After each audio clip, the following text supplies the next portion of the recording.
What is up, everybody? Welcome back to our 20th episode of WNBA Unsupervised. Kind of crazy that we've made it to episode 20. It's a big achievement for us, considering some people were skeptical about doing a podcast. Yeah, you. It's okay. Whoa. But on today's episode, we got a lot of sports I've talked about before, but we got to do our drinks. And Brandon came in clutch today with the Old Smoky Tennessee Blackberry. He was very excited to try this one. Yeah. Brandon has it up on me because he's had the Crown Blackberry. Mm-hmm. Some of us have not had it. That's kind of fucked up. You suck. That you've had 2 bottles and I didn't get none out of it. So he was able to really tell the difference between the two, and he says there's a difference. Well, we also had Bird Dog Blackberry. Yes, we did have the Bird Dog. I think Bird Dog's different from this one too in a lot of ways. I think it is. To me, again, Crown just really knocked it out of the park with their Blackberry. Yeah. That we mixed. Well, I mixed with lemonade. Everyone's like, "Oh, do Blackberry with lemonade," and with Old Smoky Tennessee. We did do with lemonade. We did do with lemonade. It is good. Very good. It's not syrupy. There's no bad flavor. It's very smooth. It's very summery. How much was the Old Smoky compared to Blackbird? Compared to Bird Dog? Bird Dog. It's like $3. It was like $20, $20. So which one was more expensive? Old Smoky? Old Smoky's a little bit more expensive than Bird Dog, but not by much. It's a couple of dollars, but it's cheaper, way cheaper than Crown. Bird Dog is, and Old Smoky is still cheaper than Crown. Like Crown, buy a bottle of Crown's like $30 with tax. That was like, I think most of your Crown's about $34.99. It was about $30 if you just buy like the normal, just kind of like Crown, like the Blackberry. It's like $28. Then you have tax, $27, $28, and then you have tax about $30 for a Crown. Old Smoky, I think it was like $22 here in town. It was at Vern's, and so it was probably about $25. So it's not too bad. I mean, it's a 750 milliliter bottle, so it's the same size as Crown, same as Bird Dog, same kind of like flask shape. Very, cool. Yeah, I mean, because I have... You have the Bird Dog over there. I have the Bird Dog Strawberry, so, I mean, and they're pretty much similar. Well, they're pretty much the same thing. Outside the top, they're both corks. But so, yeah, I mean, all in all, honestly, I wouldn't be surprised, honestly, if they're made by the same people. Yeah. I honestly would not be surprised if Bird Dog in Tennessee is not made by the same people. But the Blackberry, I would say the Old Smoky Blackberry is better than Bird Dog's Blackberry. But you pay what you get for it. Yeah. Bird Dog is cheaper. Old Smoky is second. And then Crown is the most expensive. Yeah. But, comes to what's more available. If Old Smoky Blackberry is going to be more available. It's summertime. It's a very smooth, summery drink. And Blackberry's hot right now. Everyone came out with Blackberry in a limited release and act like we're going to get more. You know what? I'm kind of over trying to hunt it down. If they release it, cool. I'm gonna buy a couple bottles, but Old Smoky's going to have theirs out, or Bird Dog's going to have that. I want some lemonade and Blackberry.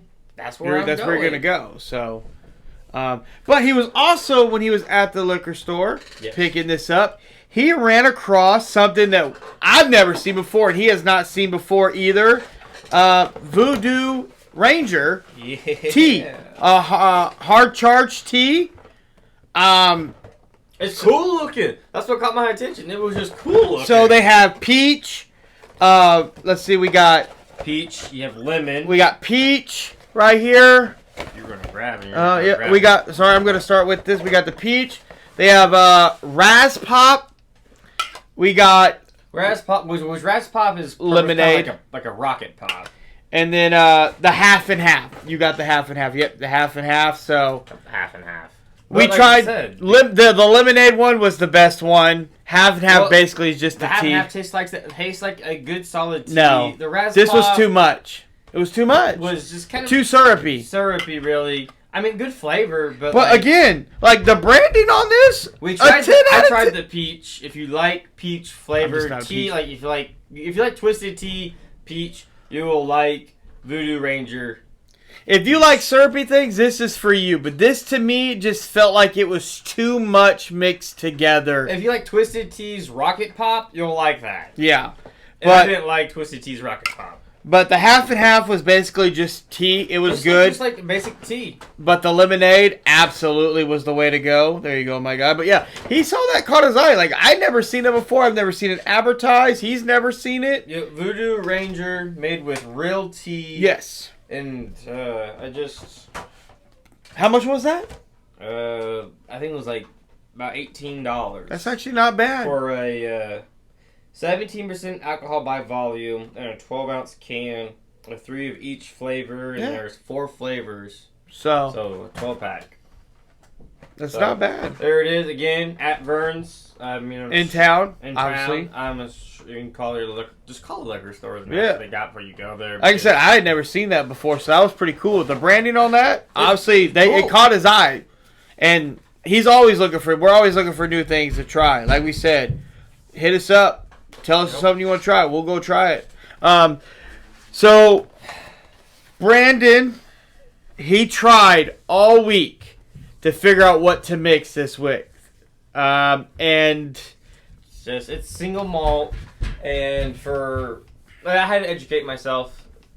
Single malt is just not really a mixed drink that you really mix stuff with. It's something that you pour on ice, and you just pour it out on ice, and you sip on it. And to be, correct, you sip on it, and before you take another drink, you take a drink of water to clean your palate. Yeah. And allow your tongue, and you sip on it. A lot of people say it tastes very tropical, which Crown gets a lot of their herbs in tropical areas, so that would obviously make sense. Single malt is just we're gonna call it herbs. One herb. The Crown gets their herbs from across the board from a lot of different places. But single malt is just one single one, and they age a lot longer than your mixed whiskeys. It's something you just drink on ice. And if you like a decent priced single malt, Crown's definitely go. A lot of people like the notes in it. It's very tropical, flavory. That's not really our. It was not kind of our type of tea. I mean, if you really wanted, the best thing I could find was like a Mountain Dew worked. Like a Starry wasn't like bad, but you have to be careful because it does kind of bite you then because you don't really get the flavor. You get more of a bite. Yeah. But like I said, he tried though. He gave it all week. He tried with multiple different things. I ended up using like half the bottle trying, and I couldn't quite find anything to really mix it with. Again, single malt's not something you mix with. It's kind of a single malt and scotch. It's like a scotch. It's not scotch, but single malt, then there's scotch. It's kind of a proper look at me. Let's sit back with my cup on my big old So if ice. That's something that you like, that would be perfect. That's pretty much what it's for. If you like single malt, I would highly recommend Crown. They did a great job with it based off of everybody's reviews. It's just, neither one of us really like just sipping on whiskey. No. He had me try it upstairs before we came down, and I was not a fan. But I'm glad I got it. I got it from my collection, and that's really, at the end of the day, what matters. But you can show them the bag, though. Show the bag. Yes, we did. I thought we showed it. Did you take it out? Yeah, I thought we did last time, but again, I don't mind showing off this bag. I like this bag. Like I said, cool. it's a solid bag. Like I said, I dropped the box there.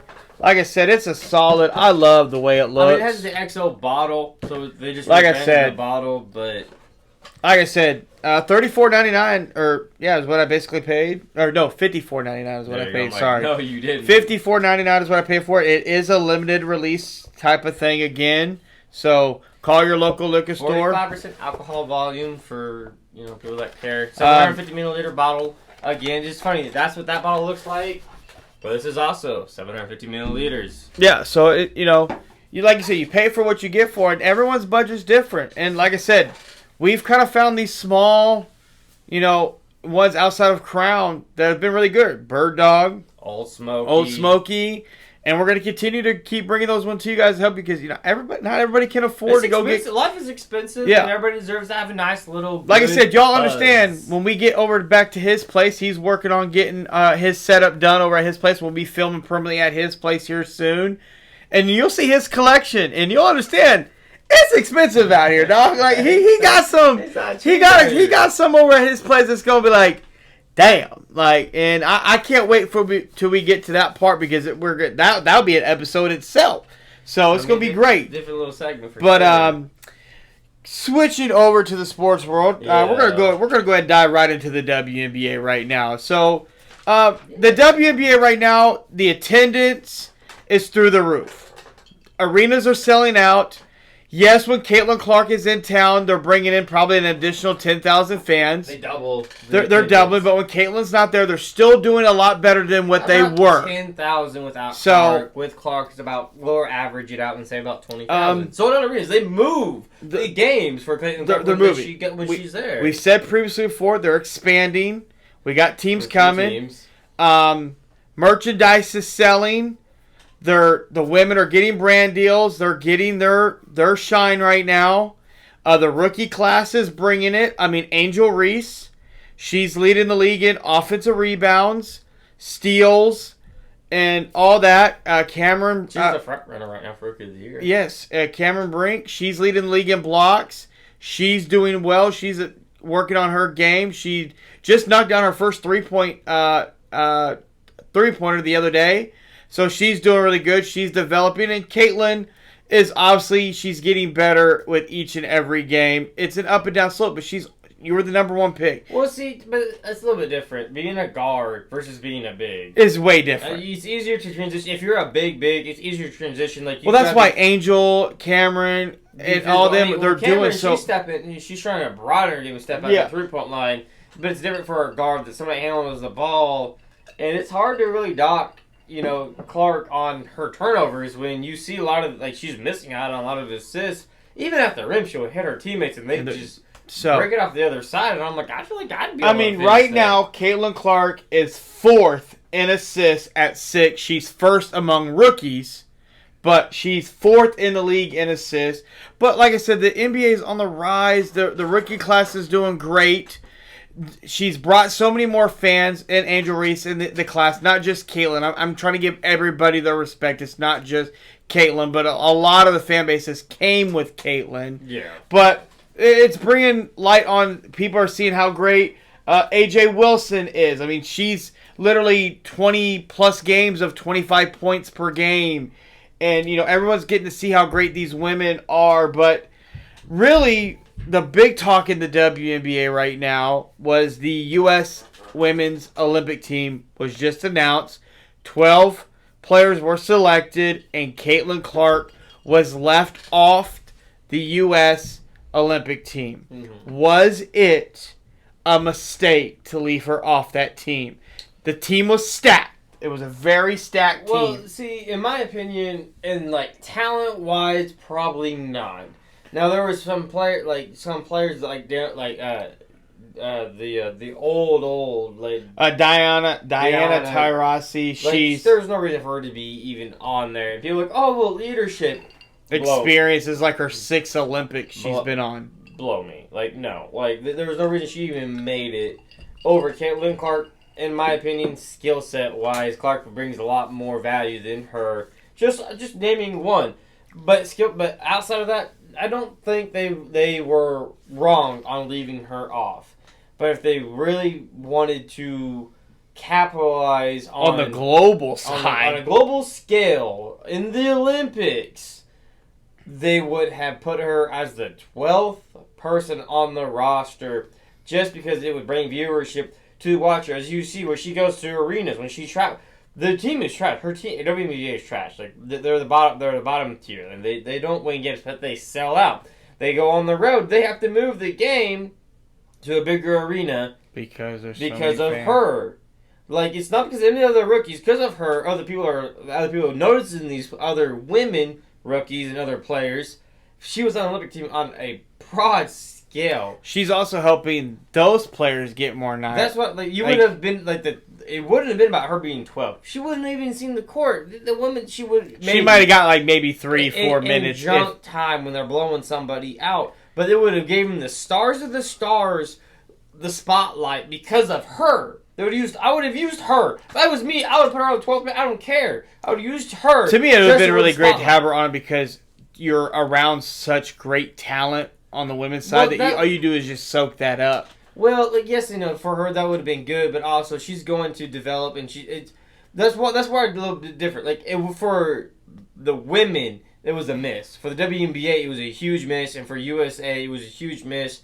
Just for the attention. For her, I think it was probably a good thing that she wasn't on there. Gives her time to rest and recruit from her first WNBA season. But it also helped too because now you're talking. It's just more talk. But it also it's just more puts buzz. in her head that like you ain't as good as you think you are, and she can grind.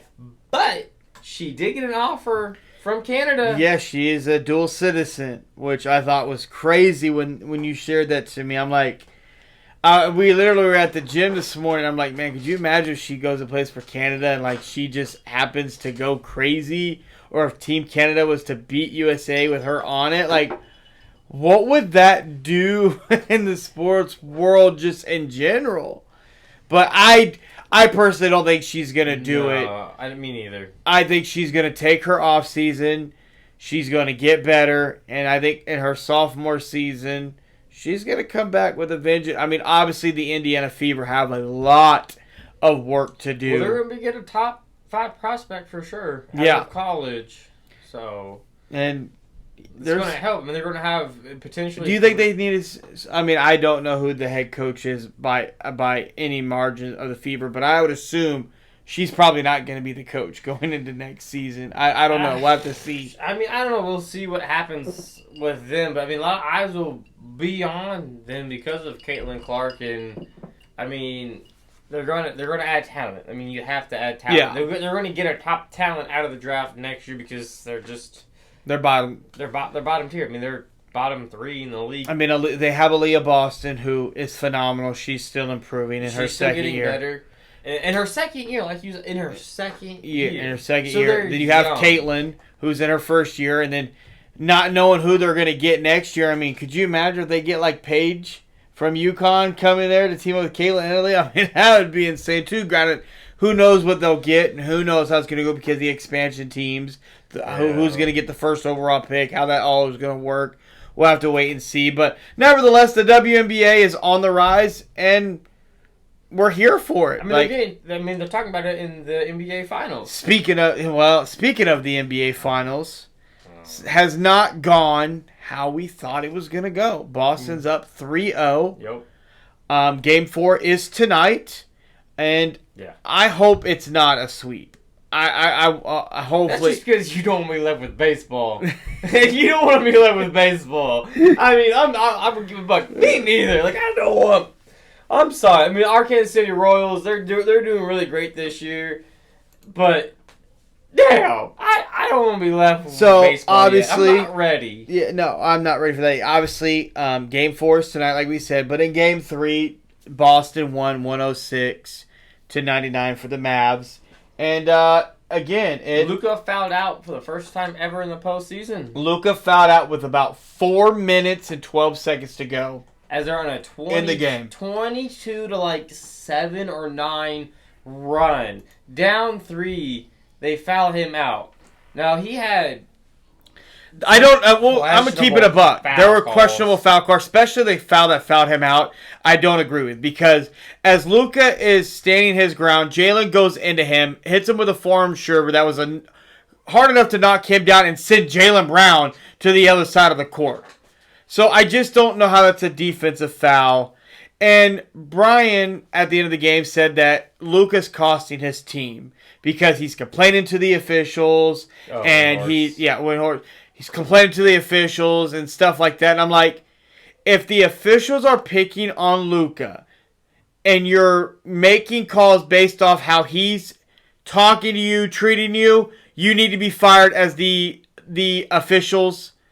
You need to be fired by the NBA because you can't have that in the NBA Finals. Because it's fueling the argument that people are like it's scripted, stuff like that because of the betting. Like that doesn't help if you're saying stuff like that and officials are targeting you. It's like the Allen Iverson all over again. They were literally targeting him, and you have Allen Iverson in a game voiced up. That's been proven.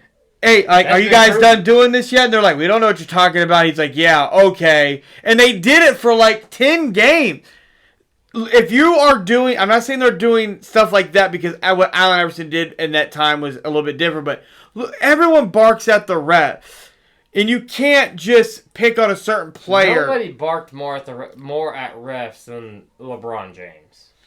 Well, but again, James Harden does. Everybody does. Jordan barked at the damn refs. Jordan used to yell. Jaylen Brown came out and said, "Well, I don't talk to the refs." Yes, you do. Everybody talks to the Anybody ref. that played in any... The 12th man on the goddamn bench talks to the goddamn ref. I don't care about pro sports. Anybody at any collegiate levels, high school, middle school, anybody that's playing, even like the parents, everybody yells and barks at the refs. I did. I sure did. How many times you ever get into it with a ref? Man, boy, I got into refs all the time, boy. Like, come on now. The thing is, too, though, is most refs will say, hey, you have it's something going on. Talk to me. Refs will be like, communicate with me so you can figure out how they're trying to... But, like, this is the NBA Finals. You can't have stuff like that going on. You can't have that stuff. Even look at myself, we weren't allowed to play physical. And that last one, there was a foul. The guy that gave him his third was when Tatum, I do believe, posted him, hooked him with his arm and his leg and tried to spin, and Luka fell, and Tatum fell, and it was on Luka. Yeah. I'm like, everyone's bashing Luka's defense. I'm standing firm on Luka's defense is not that bad. No, he's no by means, I'm going to take you one-on-one, I'm going to lock you down. No. A great secondary. He's trying. Great secondary. But yes. But he deserves so much on the offensive side. No, that's a little bit on him. You have a running mate in Kyrie, and we saw him almost get it done, but you also saw Al Horford foul the shit out of him on that 3-ball. The replay, you see him shoot it and take his hand out. I'm like, that's a foul. You have to be able to follow through, and we're not able to follow through. Al Horford got away with at least 2 fouls on Luka, and the 3-ball on Kyrie. That's a 3. That puts them down 1 or maybe 2 at that point. But I have a problem. I don't think I'm not a conspiracy. I am a conspiracy theory person in the terms, but when it comes to sports, I don't think it's rigged. What? In football, I don't think it's rigged. Baseball, I don't think it's rigged. Tennis, golf, no. But I'm watching these finals. In the first game, the Mavs are coming back, coming. And then Jaylen Brown. There's like 3 fouls immediately. Bang, bang, bang. 2 of them were Jaylen Brown. Lively goes out, and Jaylen Brown just jumping into people, and I'm like, the dude is like this and jumps into him, and he's like this. And I'm like, I'm not sure that's what would you like me to do? You play basketball. Yeah. You're obviously not a big because you're like 5 feet tall. But like, what would you big want to do? You come into, if I'm like this, you come and you jump into me, and I go, and I'm like this. Obviously, you jump into my chest. I'm going to bend. Lively was straight up the whole time. And if I come into your chest, you're going to bend. Yeah, I'm going to bend no matter what. And he did his best. I just didn't think it was a foul. So that killed the momentum. They got the points at the line, and they ended up winning game. We're literally texting each other. I'm like, that's not a foul. And then the second one, Jaylen literally threw himself in. I'm like, that's definitely not a foul, bro. Like, and Jaylen did the same thing to Luka in Game 3 to foul him out. And Luka even like set himself, didn't move, and you see him go bam. Like you said, they go. People like you said, people have been dogging on his defense. Again, Luka is a guy that has been a pro in his sport since he was 15 years old. People want to talk about, can he change? I think he's playing phenomenal. I think he's trying. He's trying his best to play defense. Now, is it the greatest defense like you said? No. But he's trying.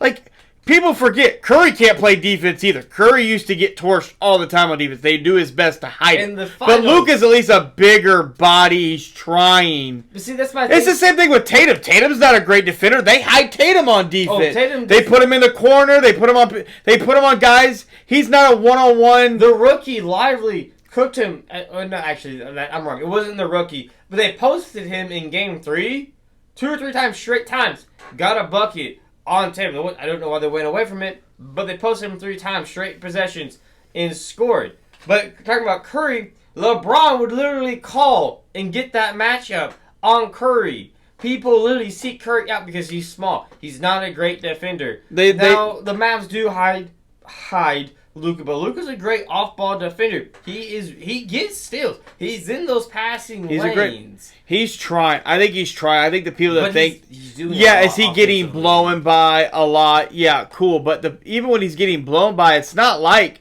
it's leading to points. Yes, he's getting blown by, but I do think at times he needs to be a little bit more engaged when he gets blown by. He's walking. You can't do that in the NBA Finals. Regular season game, okay, cool. But whatever. In the Finals, no. You have to be on a swivel. Now, I do say this.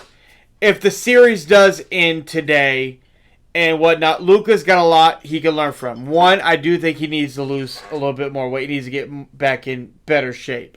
Obviously, if you look compared to him now to when he first came in the league, he's obviously much bigger, and I'm not talking muscle-wise. He's much bigger. He needs to slim down a little bit because, one, slimming down is also going to help you in the long run. Yeah. Longevity-wise, playoff, playing a lot of games. And he's on the Dallas Mavericks. They're going to be in the playoffs. So his body's got to be able to hold up. I mean, you're looking at him. His ankle's banged up. His knee's banged up. His chest is banged up. His shoulder's banged up. His back. He is completely banged up.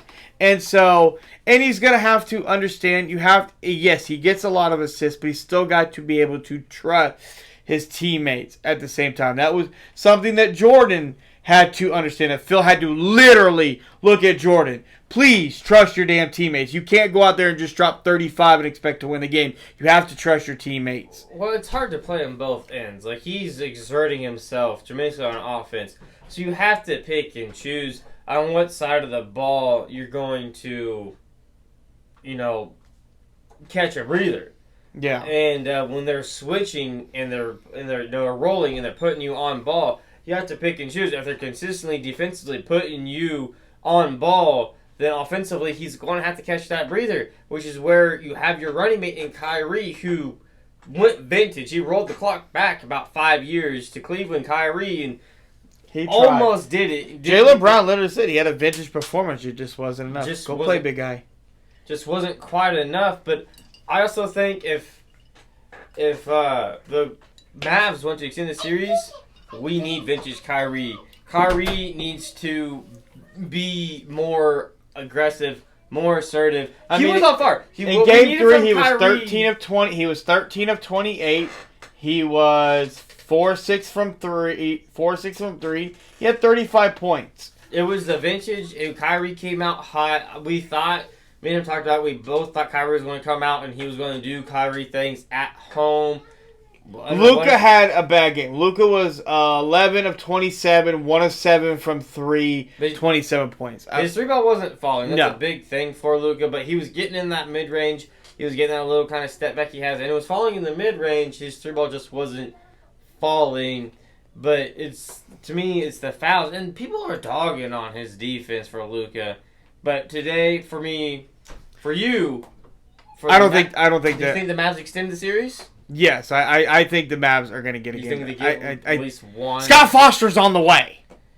Scott Foster's in. Again, not conspiracy theorists and other things, but Scott Foster is on the way, baby. Yeah, I mean, they have said, let's write this conspiracy theory out. You want a series to go long, you bring in Scott Foster. The WNBA is having higher views with Caitlin Clark than the NBA Finals.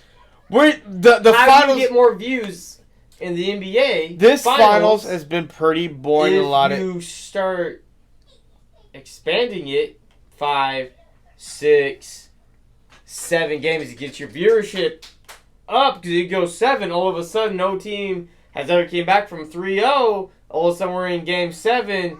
Boy, I tell you what, everybody's going to be tuned into that one. Yeah, this finals has been boring in the instance of literally on First Take, we had a segment on First Take of Kendrick Perkins crying because LeBron James unfollowed him on social media.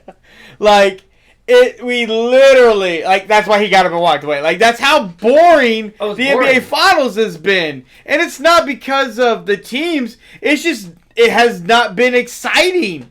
It's been the least watched finals we've had in over a decade.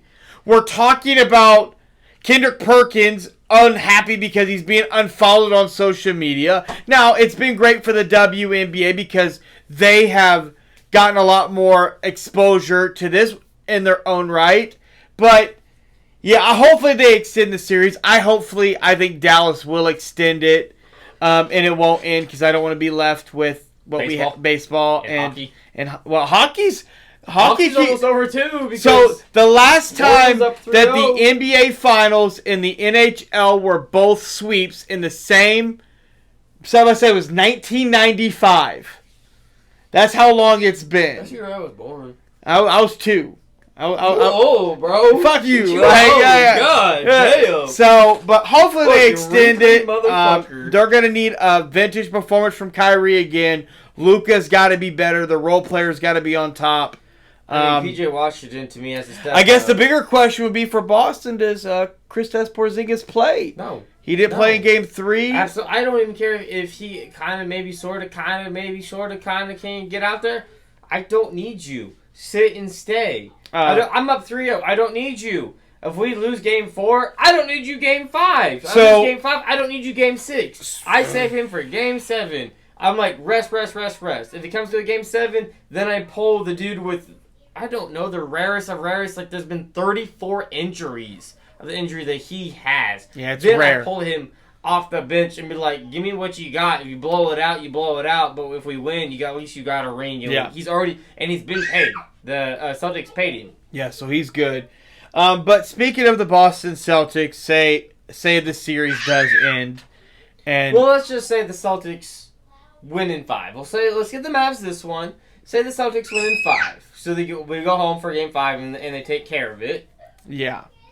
I again get there. Say what you want to say. Come on. I know what you want to say. That's why I kind of let it. Brown should be the Finals MVP.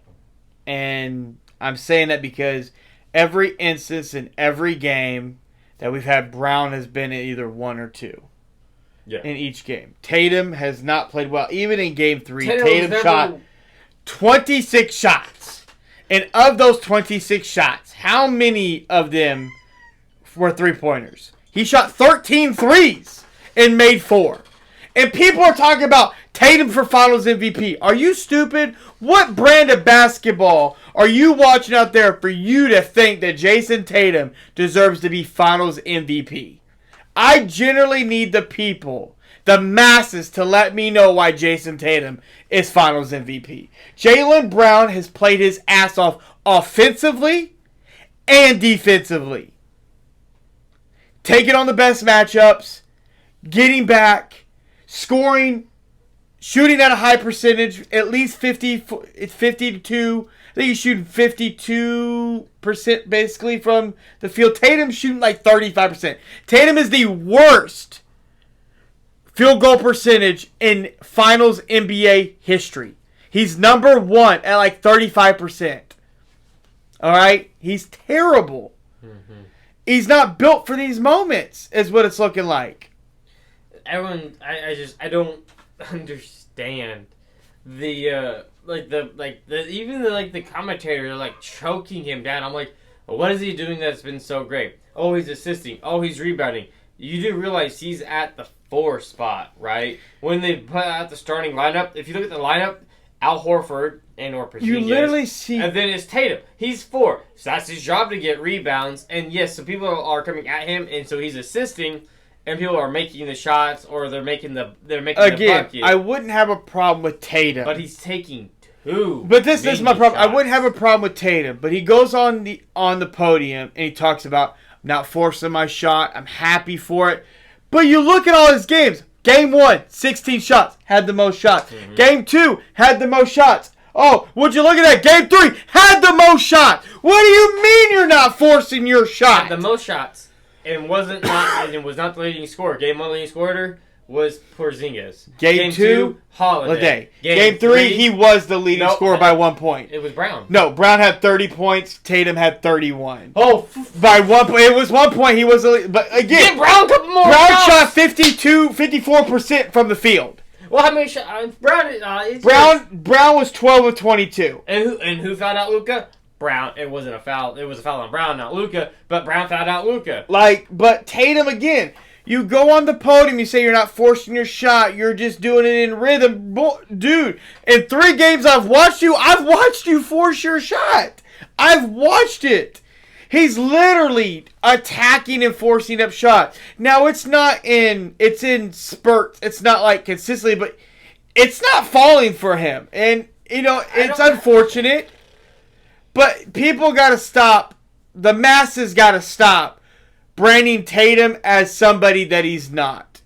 He is a superstar, but he's not that superstar. He's not even the NBA's guy. No. Like, he's not on Luka's level. He's not on Joker's level. I would go as far as to say he's not even on 39-year-old LeBron's level. On Shaw's level. Or even go look at Tatum's numbers this season. His regular season numbers. LeBron is doing that in year 20. Who would you rather have? Ant? I'd rather have Ant. Or Tatum? Twice on Sunday. What about Shaw Alexander? SGA. Ooh. I would still take SGA right now. That's not even close. That's not even close. Tatum to me is just... I like Tatum as a player, but I think he settles way too much. That's all. I've been on record saying it.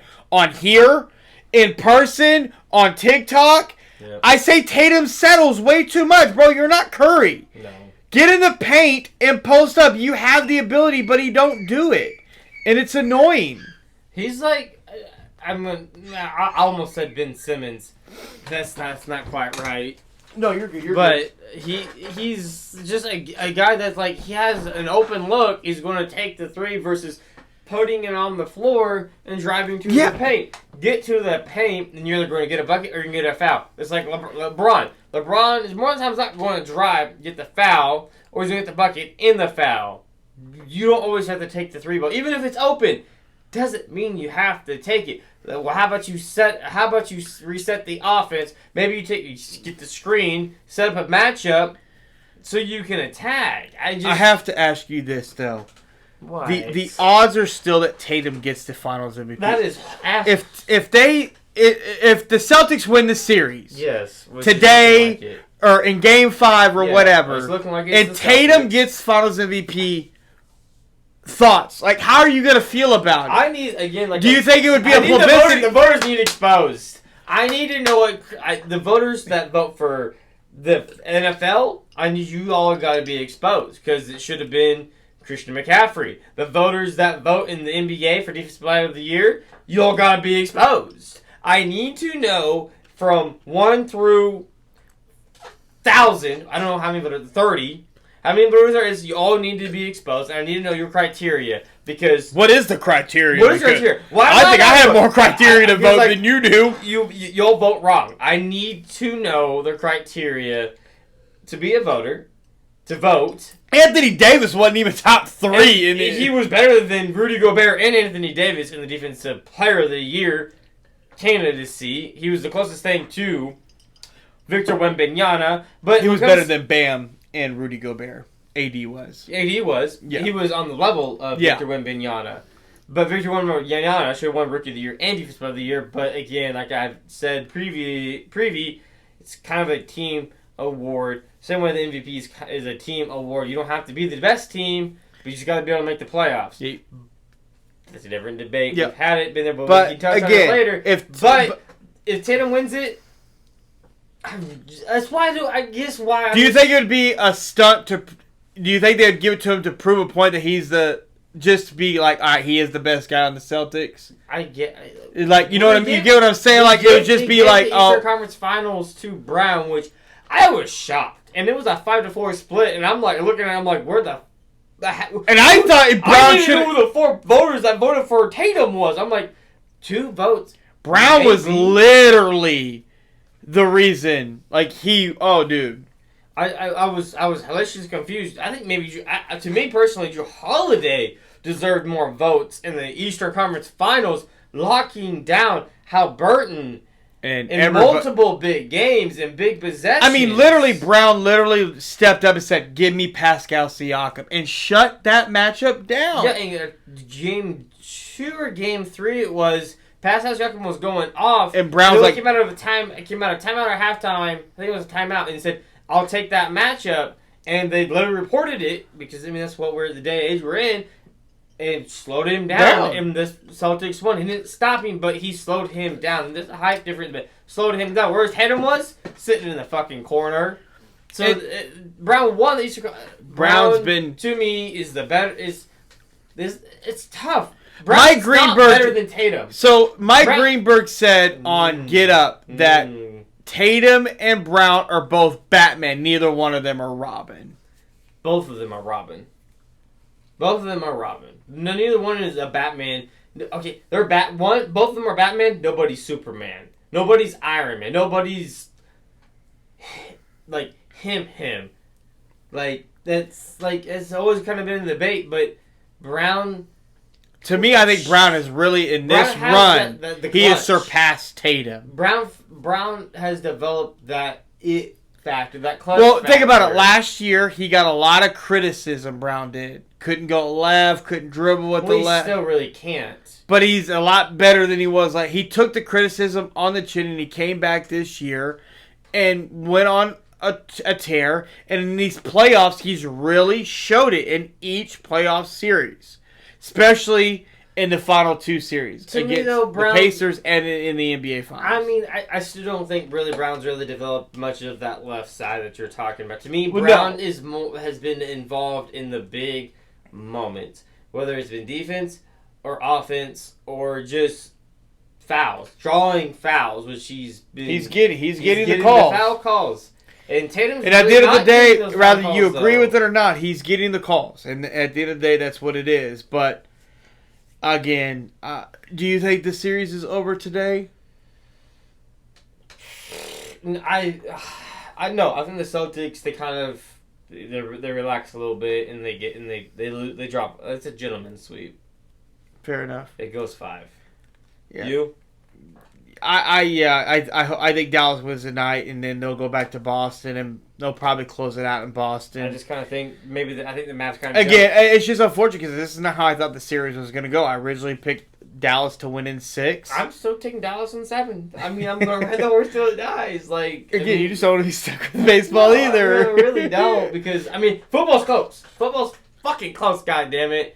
Speaking of football, though, because we beat the NBA Finals down to a horse.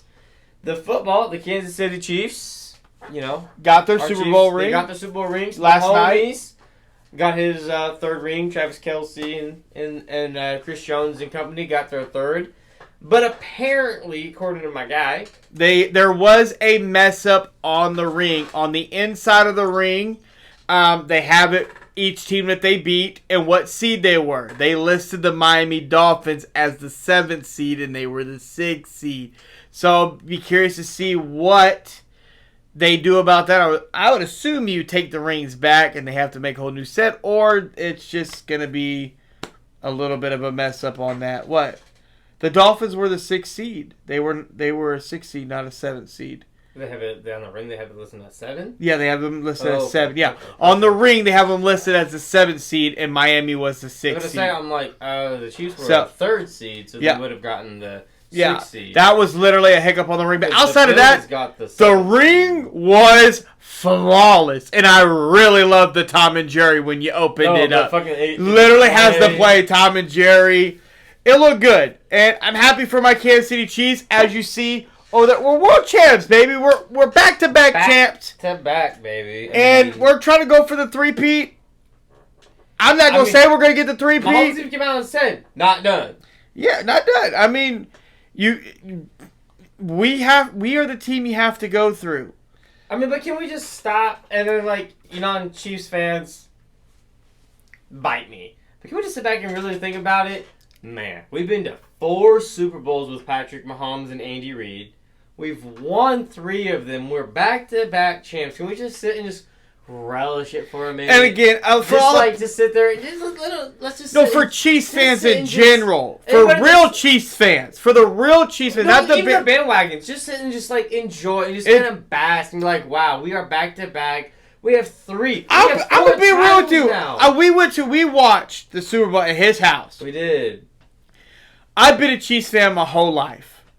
I shed a motherfucking tear with him and everybody else that was with us because it's like, I don't know how long we're going to sustain the success, and I'm enjoying each and every moment of it because when it's over, and it can be over just like that. And I'm not taking any of this success for granted. I get it. We went from the underdog love story to we're the Yankees now. We're the hated. We're the nowadays Patriots. Yeah. Without the cheating, without the cheating. Without the cheating. And it's just... it's a long... for us Chiefs fans... It's been a long time coming. It's a long time coming. I remember the Trent Green days. David Huberts, the Brody the Matt Castles. Jamal Charles literally being the goddamn offense. Like... the Larry Johnsons, the Dwayne Bos, the Tony Gonzalez. We've had a plethora of names of people. There's so many guys I wish that could have been a part of this to get a ring. Tom Bahali, Derek Jones, Eric Berry, Jamal Charles. Hell, even Jeremy Maclin when he came over and Andy Reid first came along. That was the start of the rebuild. And again, Patrick Mahomes says this a lot. We owe Alex Smith a lot. That man handled everything like a pro. He taught Patrick Mahomes in that year, in his rookie year, and Patrick has always been very vocal and saying, if it wasn't for Alex Smith, I don't know if I would be where I'm at today. Giving a bunch of love and flowers and to him. Again, I really wish Alex Smith would have signed for us to be a backup quarterback. I would have loved for that man to have a ring. He deserves. Even now, it's I'd give him a goddamn ring, bro. We have Carson Wentz is our backup. Wentz is our backup now. I'm not mad because they're loving him at OTAs. Well, Carson Wentz is living here. I bet. I'm not even surprised. He's a Midwestern, kind of country kind of guy. So I bet he's loving Kansas side. I'm not so familiar with the Missouri side outside of the city of it. Yeah. I bet he's loving the wilderness of that side and the organization. But it's just you got to sit there and relish it because you just don't know when the last one's going to be. And we work together. We're at the same place. And every time there's I don't know if it was, I think it was last year, we won the AFC Championship. We took that off. Enjoyed it. We took it off and we went out and we had a couple drinks and we enjoyed ourselves. We have to embrace it. It is sports. But you have whatever your hobby is, and it's football. We enjoy football. We enjoy talking about it. In basketball, we enjoy it. And it's literally where the podcast really sparked up. We literally looked at each other I was already doing the sports thing. I'd been talking about doing a podcast. And I looked at him, and he liked talking about sports, but he didn't understand why, he didn't realize so many people actually enjoyed this right here. It was hard for him to understand that concept, and we finally just one day said, fuck it, let's go for it. And it's been a super big blessing. We got over 70 subscribers on our YouTube channel. He's starting to grow on TikTok now. I'm almost to 3,000 followers on TikTok. So it's worked out great. We're enjoying it. We're talking about it. We're doing what we love. We do these drink reviews. It's been great. We're relishing in it. Yeah. And it's been great. I'm loving every bit of this journey. And as long as we're doing this and we get to enjoy our Kansas City Chiefs, doing their thing, it's been great. And, it's just kind of one of those things. It's you gotta sit back and just kind of relish what you have accomplished. And when you look at your favorite sports team, you gotta sit back and think wow, we do have a dynasty. We have a golden goose sitting at quarterback that's just shitting out championships, that after his first championship, he got thrown into the GOAT conversation. And even I pulled that out of the fire. I'm gotta do it again. He's great, but I don't really know. And he's done it and done it and done it. And there's been some talking heads that said if he three-peats, he's the GOAT. And it doesn't. And to me, that's the only thing that Tom Brady never did was three-peat. Tom Brady had almost the undefeated season, didn't get it. Yes, Mahomes lost. Thank you, Eli. Right, twice. Thank you, Eli.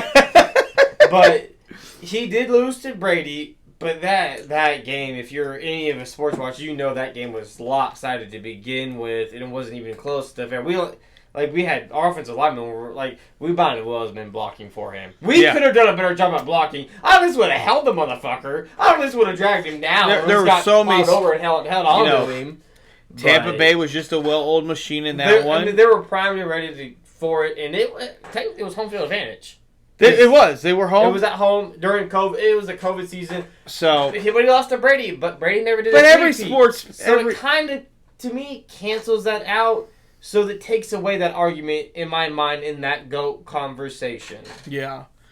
But again, to me, even if we would three-peat, Mahomes needs the longevity. The longevity. Because he would already have the championships that a lot of people say if he got like 3 or 4. That'd be 4. And people said that for him to be the GOAT, he would need at least 3 or 4, 7, and 10 trips. And he only lost 1. It would have been 2 Brady. Yeah. And so he three-peated. And a lot of people hold that, because he never beat Brady, But he don't play the defensive side of the ball. D4 jumped off sides. That's a dub. And we go to if you think about it, if that doesn't happen, we beat the dog shit out of the Rams. That's all I got to say. We go to the Super Bowl that year. The following year we go because then we don't ever face. Again, think about this too. Patrick doesn't know anything outside of an AFC championship. The only one that we don't get to, and which was Mahomes' worst playoff game ever, was the second half of the Bengals game. Yeah. Which then put, the Bengals and Joe Burrow on the map. But you guys have your own issues over there with Jamar Chase wanting paid, T. Higgins wanting paid, and T. Higgins wants out. Well, he wants paid, but they can't pay him because you got to pay Henderson on the dirty end wants out. And that dude's a stud. I don't know why you don't pay him. So, that dude is a stud. If you lose him, that defense goes. Speaking of people paid, Trevor Lawrence. Oh, shit. Speaking of quarterbacks, since we're on the football of people being paid, Trevor Lawrence was just paid yesterday. Yeah, he was paid. He was paid tremendously. 5 years. Yeah. I'm going to let my man. Fuck yeah, he was. He was paid. Trevor Lawrence, which on my TikTok posted the numbers that he is actually the same as the Raiders quarterback, Gardner Minshew. And no knock to Gardner Minshew. He's solid. But Trevor Lawrence's numbers is the same. And read off the contract. Read off the contract. Trevor Lawrence was compared to Peyton Manning coming out of college. That kind of level he was put on. Well, he had a lot of. That was the potential he was put on, and we gave him a path for the Urban Meyer year. But at some point, we got to let that go. Now, he signed a 5-year, $275 million extension, including $200 million guaranteed, with $142 million at signing, making him tying him for $55 million a year, tying him with for Joe. Number uno with Joe. But if you search it up, he is number 1 and Burrow's number 2. They're making $55 million a year. Now, before we go any further, we need to talk about this aspect right here. Trevor Lawrence is making $55 million a year. Mm-hmm. He's number 1 on the list when you search it up, even though he's tied with Joe Burrow. Yep. He's had 50 starts in the National Football League. 50. He's only won 20 games. He's lost 30. He's been to the playoffs twice. Well, once, and he went 1-1. He won a game and lost a game. He's 1-1. He has thrown 58 touchdowns to 39 interceptions. No Super Bowl appearances. But Patrick Mahomes is number 10 on the quarterback paid list. But he's 15-3 in the postseason. Well, he's tied 3-1 in the Super Bowl. 9-10 is tied. Kirk Cousins is making the same on average as Mahomes. It is hard the Mahomes thing is hard because his contract fluctuates so much because the Chiefs can move his money around so much. But when you go through, so it's Trevor Lawrence. Trevor Lawrence is number 1. Super Bowl appearance? None. Okay. Joe Burrow's number 2. Super Bowl appearance? Super Bowl appearance, yes, lost. Next. Jared Goff, Super Bowl appearance, lost. Justin Herbert, he ain't done shit. He's been to the postseason and he lost to Trevor Lawrence. Next. Lamar Jackson, 2 MVPs, no Super Bowls, 2-4 in the playoffs. And who did he lose to? Patrick Mahomes. Okay. Then next is Jalen Hurts. He's been to a Super Bowl. And he lost to? Patrick Mahomes. Okay, I'm just making sure. And then there's Kyler Murray. And he's absolute garbage. Kyler Murray's garbage. He's 28 wins. He's had 65 starts. He's 28-36-1. That's not much better than Trevor Lawrence, though. He's been to the playoffs once, lost, no Super Bowl appearances. Trevor Lawrence has been to the playoffs once. Deshaun Watson, 65 starts, and who 36. Did he lose to it in his best season? Patrick Mahomes. And that big ass comeback. He had like a 38-point lead. Kirk Cousins, dude, that white boy, he 1-3 in the playoffs. Talk about stealing money. Nope, think about this. out on the on top of Mahomes being the only quarterback within the top 10 to actually win a Super Bowl, just 3 others have been to the big game, the Super Bowl. That's Goff, Hurts, and Burrow. Outside of that, nobody else has even sniffed. Well, let me ask you this. When Herbert got paid, what was the farthest he ever made it? Round 1. Okay. Well, the wild would have been the wild card, given he lost to Trevor Lawrence. He blew a 21-point lead. Yeah, he did. So he's never made it outside of really round 2. No. And then Jared Goff had made it to the big game. And then this year with the Lions, he made it to the NFC Championship game and lost to the Niners, who eventually lost to the Chiefs. And then Joe Burrow obviously did beat Patrick Mahomes in the postseason. And then went to lose to those Rams with Matthew Stafford. Yep. But when you look at that top 10 list of quarterbacks that have now surpassed him in money, the top 10, well, there's only one quarterback with a Super Bowl ring that has 3 now. It's Patrick Mahomes. That's tough. I'm not paying my guy more than fucking Patrick Mahomes. The problem is with that, to me, Deshaun Watson fucked that all up. That's not Deshaun. He didn't fuck it up. The Browns fucked this up. Browns. Yes. Kudos to Deshaun. He got the bag. Like, I'm not. You can't. Well, that's why you went there though. Yeah. He was going to Atlanta. Yeah. And the Browns were like, "We'll give you a fully guaranteed deal." He's like, "Well, I might be going to jail for like raping or touching women when they're massaging me or exposing me," and he got a fully guaranteed deal from the Browns. So he went there, and we don't know what we're really getting from Deshaun. No. What do you expect from Deshaun Watson this year? I don't know. Hopefully you can stay on the healthy? Field, stay healthy. It's just we thought Lamar Jackson has injury issues, but yet Deshaun Watson hasn't made it 2 Deshaun Watson is somebody, like, take away all the legal stuff and everything, because obviously it's done and over with. He's moved on. We're past that. It's more of the fact of, like, where did you go, dog? Like, where are you? Like, where's Deshaun? Can you take away the AI version of you and bring back Deshaun? Remember when he came out of college and his head coach was like, "This is the closest thing to Michael Jordan you'll ever see"? That's a lie. What I thought you were going to say was Mahomes. Deshaun Watson is 1A, 1B, Watson 1A. Think about it. Like, there was a conversation at a point where it was Patrick Deshaun. Yeah. Like, it is so funny to me. Every year, it does not matter what Patrick Mahomes does. It's always Patrick, it's somebody else. Then Patrick Mahomes has surpassed that. Then they bring somebody else. Not after this last season, though. Not after he won. Because it was Joe Burrow. But then he hurt his wrist injury. But what happened? You're not wrong. What happened to Deshaun Watson to the Browns? Because you can't say he doesn't have help. He has Amari Cooper. Yeah. He had Kareem Hunt this year, along with Nick Chubb before he got hurt, and Njoku. Yeah. So there's plenty of talent. He has plenty of talent with the stud defense, like he had in the Texans. And Cleveland is one of those fan bases like us. They've experienced so much heartbreak. If they could ever win one, bro, Cleveland would burn that shit to the fucking ground. What do you want? Browns or Detroit to win a Super Bowl first? Detroit. I love you, Eminem. I love you, dog. I mean, it's like, all right, Buffalo or Browns? Buffalo or Detroit? Detroit. I would go Buffalo. Like, I just got a little soft spot there for Josh Allen. But Josh Allen's not even on the top 10 list. No, he's not. Actually, and when you think about it. I was literally about to say that too. I'm like, damn, Josh Allen not even on this motherfucker.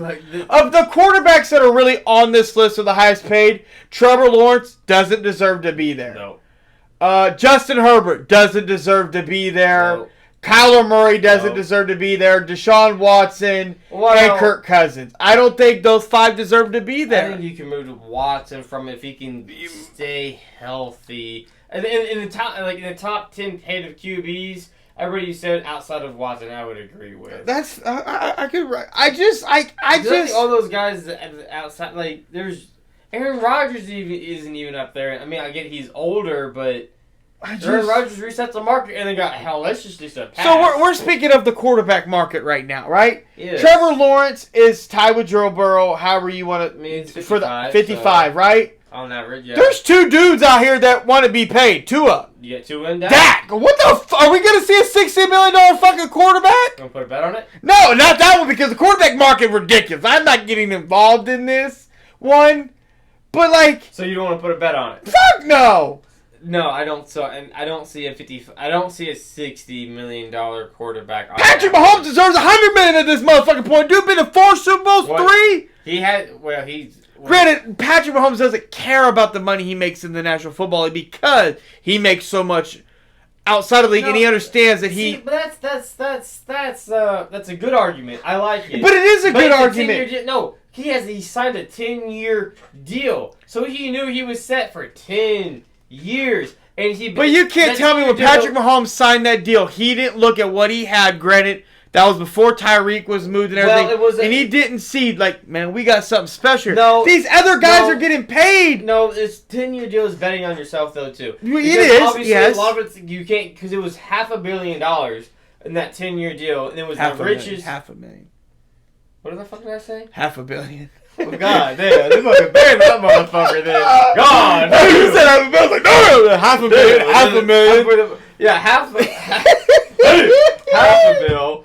But it was a gamble on himself, but a willingness to let the Chiefs organization move his money around and betting on himself a little bit that he will be what they think he is and what he think he can be with Andy Reid, and it goes to show that was right. And they thought, and they paid him. They moved some money to up his average this year. He get some money. That was a great deal, and I thought it was great. It was only like the third. Everybody bitched about his contract, and look at everybody now. Well, it was only the third or fourth contract ever that was a 10-year deal. Excuse me. I think the last one was Donovan McNabb. The Vikings quarterback, Culpepper got one. Dante Culpepper, yep. And I think there was one more outside of that got one. Is it weird that they're all black that got those? Is that kind of weird? No. Kind of weird? Should we talk about that? No. Should we talk? No, I think I have no problem. But I mean, Mahomes obviously doesn't need the money. I mean, he has so much outside of there. But he understands if you want to win, think about Tom Brady. He took that out of Tom Brady's book. But wrapping this up, Trevor Lawrence got fucking paid. He's got 20 wins on his record to 30 losses, 1-1 in the playoffs. His touchdown interception ratio is trash, especially when you look at the other guys on this motherfucking list. Like, in a lot of ways, outside of, like, maybe Jalen Hurts is not that great either. Yeah, but Jalen Hurts, that was kind of more... He can't help that he was... Yes, I understand. But I want to wrap this up on this. Trevor Lawrence got paid what he got paid. What the fuck are you expecting from Trevor Lawrence this upcoming season? Because you're paying him off of the fact that he's the best quarterback you've ever basically had in your franchise. You're paying him based off the potential, what you think he can be and is going to be because of everything that he was coming out of college. And you're still hoping that you'll get something of that. But he's got weapons. He has a very decent head coach in Doug Peterson. What are you expecting of Trevor Lawrence? Jacksonville fans, what the hell are you expecting from him? Like, how do you feel about this? Me, I'm expecting you better ball the fuck out this year. Well, so you do realize, the last quarterback that led them deep in the playoffs was Blake Bortles. Bam. And I'm trying to get his stats real quick. So in Jacksonville, he played 5 years. And he had 1 year with the Rams. But 5 years with Jacksonville, get Trevor Lawrence's up. Because I want to do this. Because I don't know. I don't know. I want to do this. I think this is going to be kind of fun. All right, let me get... Excuse me, bear with us a little bit. So, Blake Bortles obviously brought the Jacksonville Jaguars to the AFC Championship game against the Patriots. Who then, went on to the Super Bowl against maybe the Rams, I do believe, and they did end up winning. It might have been the Eagles. I'm not quite sure. But regardless, the farthest the Jags have ever been was with Blake Bortles. And he played 78 games for them. He started 73. He had a completion percentage of just below 60% with them. And he had 17,649 yards. Motherfucker, can you type? I'm working on it. I'm sitting over here, just kind of waiting. Anyway, so, we were just waiting for him to get Trevor Lawrence's stats up. We just want his stats. I'm working on it, but... Just... Alright, so let's go. So how many games has he played? He's played 50 games. So he's played 50 games. He's 20 and 30. Blake Bortles started 73 games. Well, let's just go off what was Blake Bortles' touchdown to interception ratio his first year there? Well, you're asking a lot of me over here. So his first year there. His first year. I can give you that. On his pro foot? No, just give me his total. I want his total. So, Trevor Lawrence... Total yards. Total yards, 11,770 yards. And he's played how many games? 50. And I have 73 games started, and I have 17,000 for Blake Bortles. How many touchdowns? 58. I have 103. And he's thrown 39 interceptions. 39 interceptions? Yeah. I have...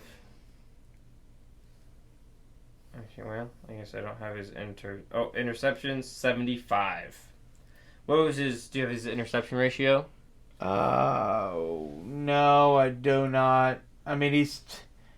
How many interceptions do you have? 39. Okay, well, I have 75, and then... His rating's only 85. His QBR? His passer rating's 85. His QBR is basically 56.1. What was his QBR? 56.1. 56.1? Yeah. Blake Bortles was 80. I mean, 0.6. I mean, I would assume it's 56. In his first year, 39-1. Year 2, 56-1. 23 was 56.1. Do you have his average per game? Yeah, it doesn't give me that one on this 235 for Blake Bortles. I'm thinking they gave Blake Bortles a long-term deal just with longer hair. It's not... His Trevor Lawrence's completion percentage for his career is 63.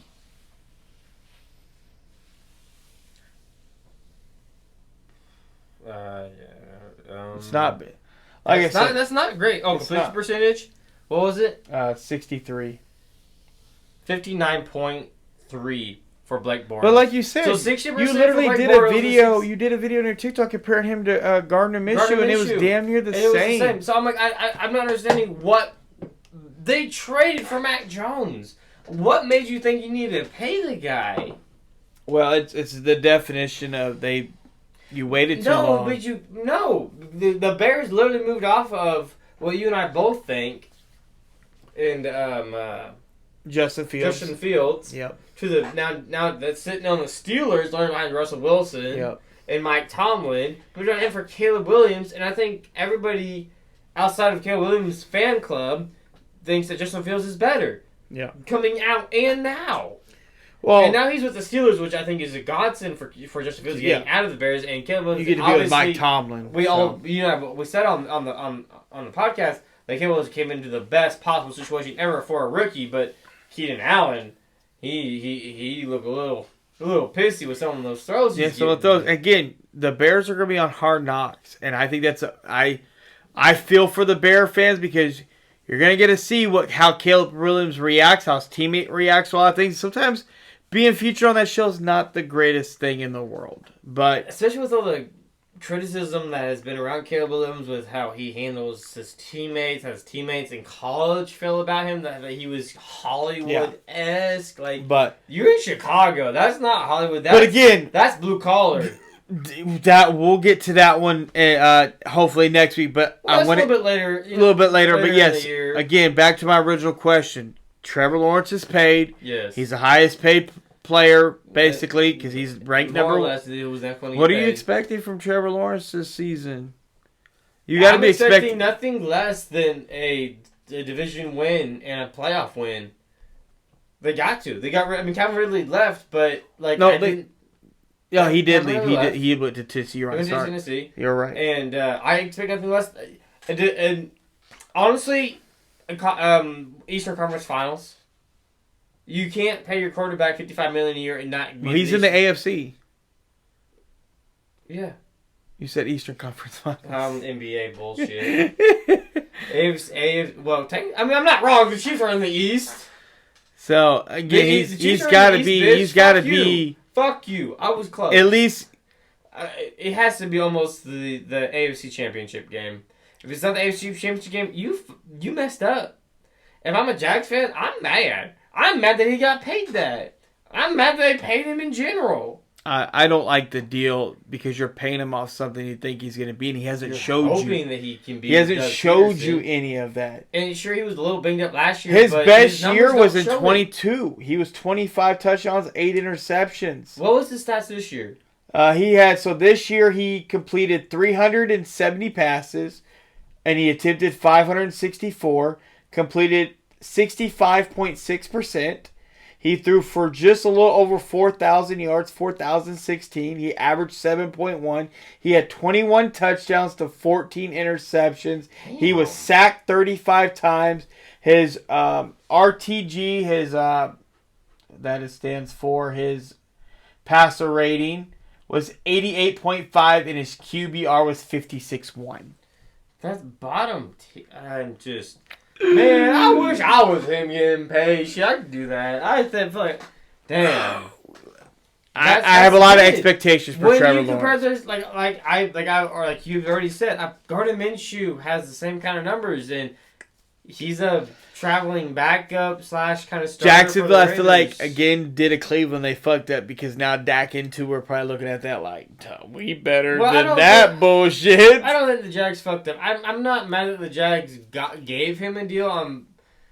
The Jaguars, I think Trevor Lawrence can be somebody, but he's not really showing it, and the improvement's not there in my mind from what... Like you and I always say, where's the leap? Or not necessarily leap, but you did it. Well, no, year. He had the Urban Meyer year, and then he took a leap, and then he fell back down again. He had the Urban Meyer year, and then he got Doug Peterson. Doug Peterson made the playoffs. I'm like, bro, he might be somebody. Played us, and I'm like, we were sweating. Mahomes got knocked out. I was sweating. I'm like, damn, and I'm like, I didn't want to see the Jaguars that year. I'm like, Trevor Lawrence. He looked kind of like that Clemson dude. He's looking really good. And the following year was coming. I'm like, Jags kind of that team, and that becoming team. And then I'm like, they plummeted because hard. I think Trevor Lawrence. Yeah. I don't think it's hard. Doug Peterson is a Super Bowl champion.